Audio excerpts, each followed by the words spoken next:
पिछले कुछ हफ्तों से ईरान समर्थित यमन के हूती विद्रोहियों ने इजराइल पर अपने हमले तेज कर दिए हैं। इससे इजराइल में जबरदस्त खलबली मच गई। वक्त बेवक्त हूतियों की मिसाइलें इजरायली आसमान को चीरते हुए आ धमकती हैं। हूतियों के ताबड़तोड़ हमलों से इजराइल में दहशत का माहौल है। हूती विद्रोही यमन से इजराइल के कोने कोने में अपनी ताकत दिखाने से पीछे नहीं हट रहे हैं। इजराइल के एक से बढ़कर एक एयर डिफेंस सिस्टम तक भीगी बिल्ली बन गए हैं। यमनी लड़ाकों की खतरनाक मिसाइलें आयरन डोम जैसे सिस्टम की नाक के नीचे से इजराइल में तबाही मचा रही हैं। हूतियों की बढ़ती ताकत को अब ईरान का भी पूरा समर्थन मिल रहा है।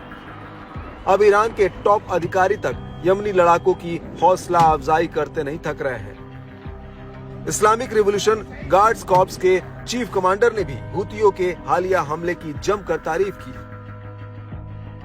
मेजर जनरल हुसैन सलामी ने गाजा में इजरायली हमले के बीच फिलिस्तीनियों की बहादुरी और साहसी से रक्षा करने के लिए यमन के हूती विद्रोहियों को सराहा है। उन्होंने कहा कि आखिरकार जीत हमारी ही होगी। ईरान का प्रतिरोध मोर्चा कमजोर नहीं हुआ है। हर कोई देख रहा है कि कैसे यमनी लोग फिलिस्तीन की रक्षा कर रहे हैं। हर शुक्रवार को गाजा के समर्थन में मार्च निकाल रहे हैं। सलामी ने यमनी लोगों की दृढ़ता और ताकत पर जोर देते हुए कहा कि हूती विद्रोही पहले से कहीं अधिक मजबूत हैं।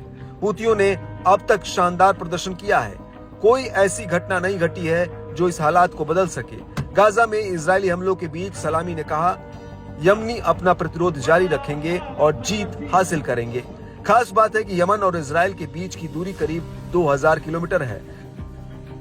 लंबी दूरी तय करते हुए हूतियों की मिसाइलें इजरायली एयर स्पेस में आना नेतन्याहू के लिए बड़े खतरे की घंटी है। मालूम हो कि हाल में हूती विद्रोहियों ने इजराइल में हाइपरसोनिक मिसाइल से भी बड़ी तबाही मचाई है। बीते दिनों हूती लड़ाकों ने इजरायली राजधानी तेल अवीव में घुसकर बेन गुरियन एयरपोर्ट को निशाना बनाया था।